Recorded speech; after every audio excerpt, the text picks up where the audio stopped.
integrity of that particular fight and the way that fighter lost and was brokenhearted to lose.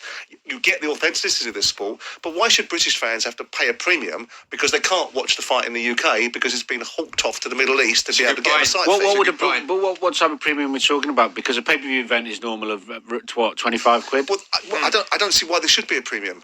Ultimately, the demand should drive the return, not the increase on the price. Yeah. You shouldn't have less viewers and they pay more money because you can't sell it elsewhere because one particular fighter, whilst having belts, isn't quite regarded in America as Do we think that's going to viewers. happen, is the question I'm asking you. I mean, are we hypothesising about something that won't happen? Well, we had this conversation about 2-3 months ago, and Eddie was very quick to push back on the notion that there was going to be a premium because it was put out there, I think, early in the year that they were going to charge 40 quid for this fight. Really?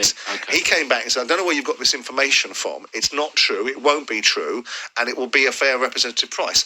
Okay, fine. That's in stone. So we would expect to see that in the pricing for all the boxing fans in this country and around the world that are going to watch this particular fight. Yeah. Which I should imagine will be sizable numbers.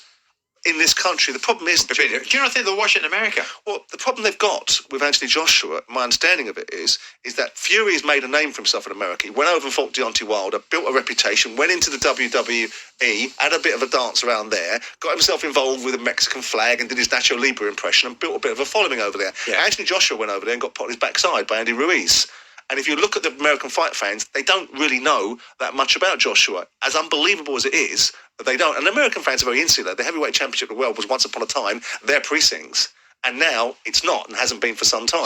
That's right. Yeah. So what is a reasonable... What will we end up paying, do you think? Well, I hope 25 quid, 30 quid tops? I hope we end up paying a price that's reflective of what pay-per-view goes out at. And I hope the public doesn't get recognised on one hand as being the lifeblood of sport, whilst on the other hand an opportunity to wring some extra cash out of it purely and primarily to make Tyson Fury and Anthony Joshua even richer than they will be from this fight. No one begrudges these fighters getting an outrageous amount of money. If you're going to pay a nitwit like Logan Paul inordinate amounts of money to fight Floyd Mayweather in an exhibition fight, you've got to pay the Blue Ribbon event proper dough, but not on our ticket. Surely not to inflate the price of the pay-per-view because you can't get 3 or 4 million buys. I suppose the question would be, would you lose viewers if you're putting it up by a fiver? Because what is it, 25 normally, and then you jump into 30 or even 35. You're going to lose viewers by doing that. I don't know, with a fight of this size. Yeah, I honestly think come the time, Danny, everybody will be paying it.